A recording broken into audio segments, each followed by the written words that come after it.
very first image and a clear picture of Dr. Omar Mohammad, the man who is suspected of having been the suicide bomber in the Delhi Red Fort attack. था कि आसपास की गाड़ियां भी जल गई, damage हो गई और कुछ लोगों की तो हालत बहुत खराब थी।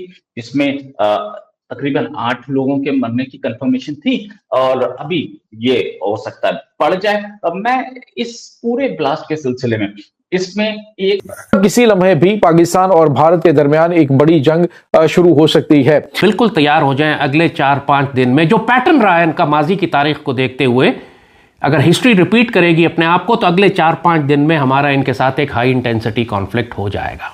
इस आदमी ने वो कार खरीदी थी। ये पुलवामा का रहने वाला वो आदमी है जो कि जिसके नाम पे, और पुलिस इस आदमी को ढूंढ रही है। हमारे पास ट्रैवल एडवाइजरी है जो कि अमेरिका ने दी है इंडिया के लिए और फ्रांस ने दी है। दोनों की ट्रैवल एडवाइजरी आ गई है। कार की आरसी जो लॉन्ग रेंज ड्रोन्स होंगे जो पाकिस्तान के डिफेंस सिस्टम को एंगेज करेंगे, फिर ये हाइपरसोनिक मिसाइल्स चलाएंगे, जो इनकी प्लानिंग नजर आ रही है। अमित शाह के बयान के बाद ये वाज़ेह तौर पर नजर आ गया कि सिचुएशन। इसकी माताजी को, 2 भाइयों को उठा लिया गया है। हमारा दूसरा डिमांड है कि इनके घरों पे बुलडोजर चलाया जाए।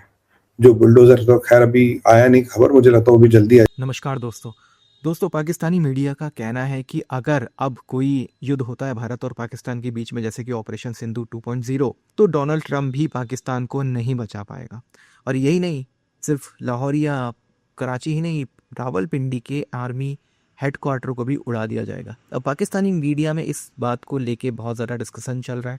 कल जो दिल्ली में जिस तरह से ब्लास्ट हुआ है, उसके बाद पाकिस्तान की मीडिया में बहुत ज़्यादा डर है कि भारत कोई बड़ा मिलिट्री ऑपरेशन पाकिस्तान के अगेंस्ट करेगा और इस बार रावलपिंडी का जो मिलिट्री हेडक्वार्टर है वो भी नहीं बच पाएगा। तो यही सारी चीज़ें हम देखेंगे।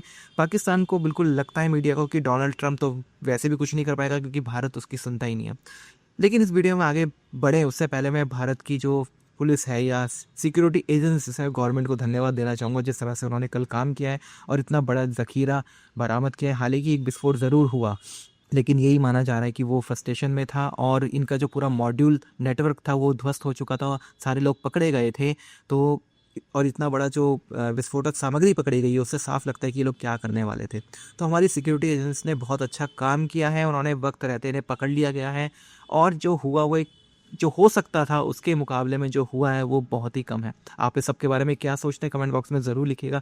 वीडियो अच्छा लगे तो लाइक और शेयर ज़रूर करें, चैनल को सब्सक्राइब करना ना भूलें और बेल का आइकन प्रेस करें लेटेस्ट नोटिफिकेशन के लिए। आइए आगे बढ़ते हैं इस वीडियो में। आदमी जो कि पुलवामा का रहने वाला है, उसके नाम पर ये कार थी। इनफैक्ट ये एक और आदमी के नाम पे थी, एक और जनाब के नाम पे थी, जो कि ये कार मैं आपको दिखा रहा हूं, ये कार है और इस आदमी ने वो कार खरीदी थी। ये पुलवामा का रहने वाला वो आदमी है जो कि जिसके नाम पे, और पुलिस इस आदमी को ढूंढ रही है। हमारे पास ट्रैवल एडवाइजरी है जो कि अमेरिका ने दी है इंडिया के लिए और फ्रांस ने दी है। दोनों की ट्रैवल एडवाइजरी आ गई है। कार की आरसी यानी कि रजिस्ट्रेशन नंबर ये रहा। इसमें मोहम्मद सलमान नाम है, ये पहले के ओनर थे। उन्होंने पुलिस को बताया कि मैंने ये कार बेच दी। उन्होंने किसी और को बेची और उन्होंने जिसको बेची उसने इस आदमी को बेची। ये फोटो भी अवेलेबल है उस आदमी की, क्योंकि जो मिडलमैन बेचते हैं वो फोटो ले लेते हैं। वो फोटो अवेलेबल है। पूरी तफ्तीश चल रही है, एनआईए इसमें काम कर रही है, इंटेलिजेंस अपना काम कर रही है, सब कर रहे हैं। मीटिंग का दौर लेट नाइट तक चला। इंडिया की राजनीतिक हलकों में, साथ में ब्यूरोक्रेसी में पूरी रात पुलिस काम करती थी, पूरी रात एनआईए काम करती रही। इसमें ब्लास्ट है कि नहीं अभी गवर्नमेंट बताएगी, लेकिन इंडिकेशंस ब्लास्ट की हो रहे हैं क्योंकि ये पुलवामा का आदमी जिसने कार खरीदी और पुलवामा का ही वो डॉक्टर जिसके पास से फरीदाबाद में 300-350 किलो के आसपास अमोनियम नाइट्रेट मिला। तो पुलवामा कनेक्शन कहीं बन रहा है, ये हम बात करेंगे अमजद अयूब मिर्जा सर से। सर बहुत बहुत स्वागत आपका हमारे शो में। सर ये क्या आपको एक टेरर अटैक लग रहा है? नहीं, इसमें तो खैर कोई शक ही नहीं है कि ये टेरर अटैक है। सवाल ये है कि क्या ये टेरर अटैक कश्मीर के किसी बेस्ड टेररिस्ट ग्रुप का इंडिविजुअल एक्ट है, इनफरादी उनका है, उन्होंने खुद किया है, या ये पाकिस्तान जो है उसकी कारस्तानी है और वो पीछे है?